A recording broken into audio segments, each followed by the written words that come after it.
السلام عليكم حبايبي الحلوين، اخباركم ايه؟ يا رب تكونوا في احسن حال. انا النهارده ان شاء الله باذن الله جايبه لكم وصفه ما يختلفش عليها اتنين، للي بيحب التغيير الاكل الاسيوي او الاكل الصيني. وجبه بناكلها دايما في المطاعم بفلوس كتيره قوي. النهارده ان شاء الله هنعملها مع بعضينا في البيت على اصولها ومن غير ما تكلفنا فلوس كتير، والذ كمان من المطاعم. كفايه ان احنا عاملينها بايدينا في البيت وعارفين نظافتها ازاي. وهي فراخ سويت اند ساور. للي ما يعرفهاش، هي دجاج مع نودلز او مكرونه شرايط. بس عايزين قبل ما نبتدي الفيديو، لو انتم مش مشتركين في القناه انزلوا بسرعه اشتركوا فيها وفعلوا الجرس ولايك للفيديو عشان يوصل لاكبر عدد ممكن من اللايكات. يلا بينا بقى على الوصفه. معانا هنا كيلو الا ربع صدور من الفراخ، مقطعوها انا مكعبات زي ما انتم شايفين. حطيت عليها معلقه صغيره من الملح، وكمان معلقه صغيره من الفلفل الاسود، رشه بسيطه مش معلقه كامله. وهحط عليها معلقتين اتنين كبار من الصويا صوص، صويا صوص الغامقه. انا بتاعتي مش مملحه قوي، دلعه شويه. هحط عليها معلقتين اتنين كبار،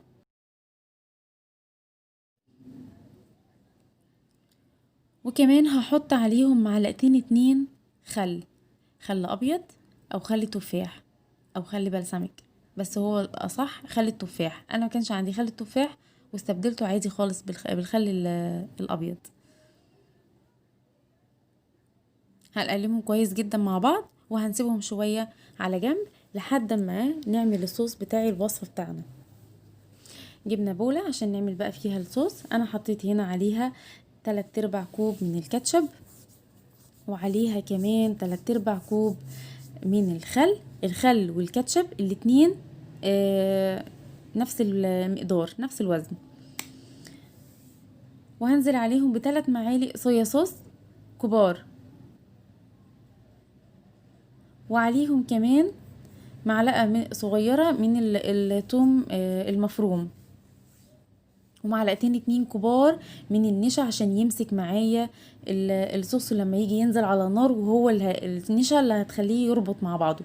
وهنا معايا نص كوباية سكر. انا قسمتها نصين، نص بني ونص ابيض، سكر بني ونص سكر ابيض. مش عندنا سكر بني نستخدم سكر ابيض عادي مفيش مشكلة. ولو حابين تستخدموا السكر البني فاحنا ممكن نعمله في البيت عادي. الربع كوباية اللي هنستخدمها هنحط عليها معلقة عسل اسود، وبقى كده عندنا سكر بني جاهز وزي الفل. هنا انا بدوق الصوص بتاعي عشان اشوف الملح بتاعه مظبوط ولا لا. فلقيته محتاج رشة ملح، نزلت كده عليه بالملح بتاعي وهرجع اقلبه تاني. وكده الصوص بتاعي جاهز وزي الفل.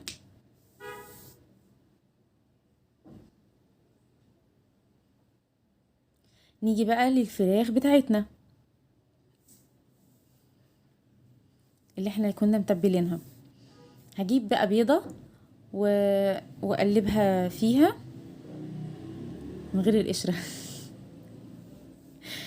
ونقلبها كويس جدا مع بعض.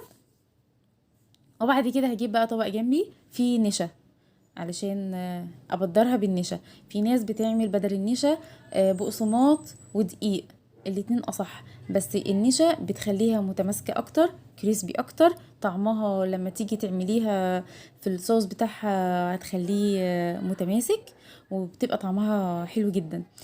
عايزه اقول لكم تريكه كمان، ان احنا لازم يكون الزيت دلوقتي عندنا سخن سخن، علشان اللي نعملها القطعه اللي هنعملها ننزلها في الزيت على طول. انا عملت بس هنا قدامكم 2 قطعتين وجبت الزيت على طول، علشان اللي انا هعمله انزله في الزيت على طول. ليه؟ علشان الطبقه بتاعتها الخارجيه ما تفكش معايا، وكمان تبقى متماسكه وطعمها يبقى كريسبي. هننزل بصدور الفراخ كلها اللي احنا بدرناها بالنشا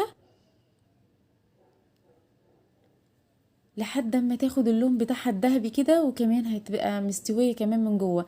النشا كمان بيساعد يا حبايبي على ان السوى الفرخه بيستوي على مهله بدون كمان ما تاخد اللون من بره قوي. النشا بتخلي الفراخ تاخد اللون بتاعها على مهلها لحد ما تستوي. يعني بتقعد اطول فتره ممكنه في الزيت لحد ما الفراخ ما تستوي معانا، وبرده اللون بتاعها ما وصلش اللي هو اللون الغامق قوي، بيبقى لونه حلو ذهبي حلو. فاول ما تحمر بقى معانا كده وتاخد اللون بتاعها اللي احنا بنحبه، اللون المطلوب بتاعنا اللون الذهبي، هنطلعها وهنكمل بقية الفراخ على هذا الوضع.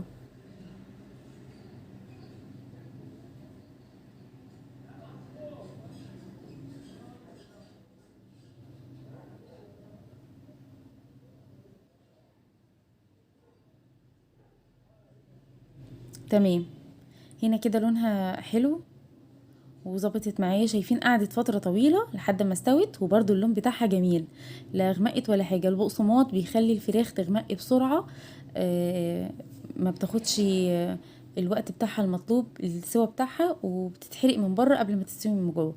فعشان كده النشا احسن. لو عايزين تعملوها بقسماط اخلطوا على البقسماط نشا برضو.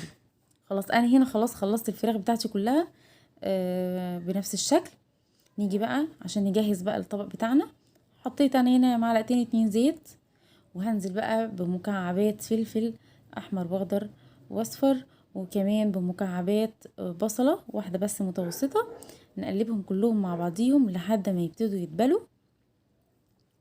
واول ما يبتدي يدبل معايا الخليط هنزل بالصوص اللي احنا عملناه.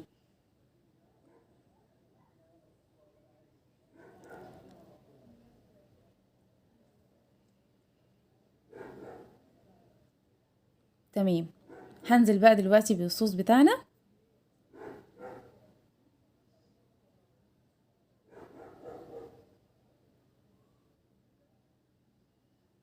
نقلبهم بس تقليبتين، وبعد كده هقوم نازله بالفراخ بتاعتنا اللي احنا حمرناها.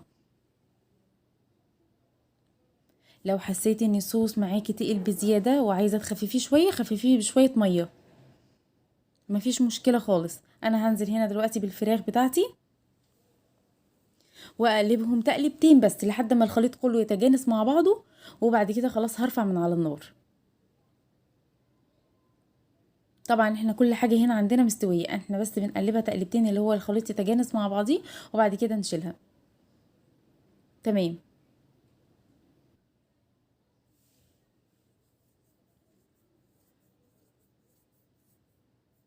انا بقى جهزت معاها النودلز ديت اللي هي مكرونه الشرايط. سلقتها زي ما احنا بنسلق اي مكرونه عادي، وقلبت فيها كده شويه من الصوص كده، خليتها تاخد لون من الصوص بتاع الفراخ ديت، وغرفتها جنبها. بس كانت رائعه جميله. انا بقى زينت الطبق بتاعي هنا بشويه سمسم على شويه حبه البركه. عايزين تزينوه بشويه خضره من فوق، زينوه اللي موجود عندكم متوافر اعملوه. بس وخلاص الطبق بتاعنا هنا كده خلص. بس عايزه اقول لكم بقى الطعم رائع رائع، تستحق فعلا التجربه. لو جربتوها مش هتندموا. حاجه كده طعم مزازه مع طعم السكر. وعلى فكره ما تتخضوش من كميه السكر اللي احنا حاطيناه وتقولوا مثلا ان هي تبقى مسكره قوي، لا، هتبقى نفس طعم الكاتشب. شفتوا الكاتشب احنا طعمه بالنسبه لنا سكره عامل ازاي؟ هو هيبقى نفس الطعم. طعمها رهيب وتحفة جدا، هيتعجبكم. تغيير في نوع الأكل، مختلفة شوية عن الأكل بتاعنا، بس تجربة فعلا رائعة، حبيتها جدا. وكمان الوصفة مقاديرها مظبوطة قوي. بره بيحطوا كوباية كاملة من السكر، مش نص كوباية. احنا حطينا بس نص كوباية سكر. انتوا لو حابين تقللوا السكر قللوه، لو انتوا خايفين لحسن تبقى مسكرة بزيادة قللوا السكر. عايزة اقول لكم بقى الطعم كان رائع. ان شاء الله هتجربوها وتعملوها وتطلع معاكم احسن من اللي انا عملتها باذن الله.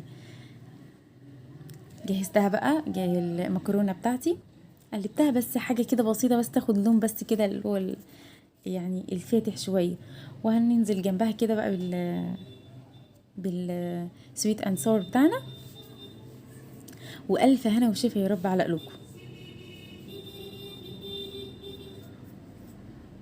انتظروني بقى في فيديوهاتنا اللي جايه، تبقى اقوى واقوى، اكلات مختلفه تماما. ان شاء الله باذن الله هيبقى في حاجات هتعجبكم قوي. يا رب. اتمنى الوصفه تكون عجبتكم وتجربوها، مش تندموا منها ابدا، تخافوش منها خالص. وباذن الله تعجبكم. وعايزه افكركم بقى في نهايه الفيديو، لو انتم مش مشتركين في القناه اشتركوا فيها وفعلوا الجرس عشان يوصلكم اشعار بوصفاتي الجديده دايما باذن الله. ولايك بقى للفيديو عشان عايزاه يوصل لاكبر عدد ممكن من اللايكات. ودمتم في رعايه الله. والسلام عليكم ورحمة الله وبركاته.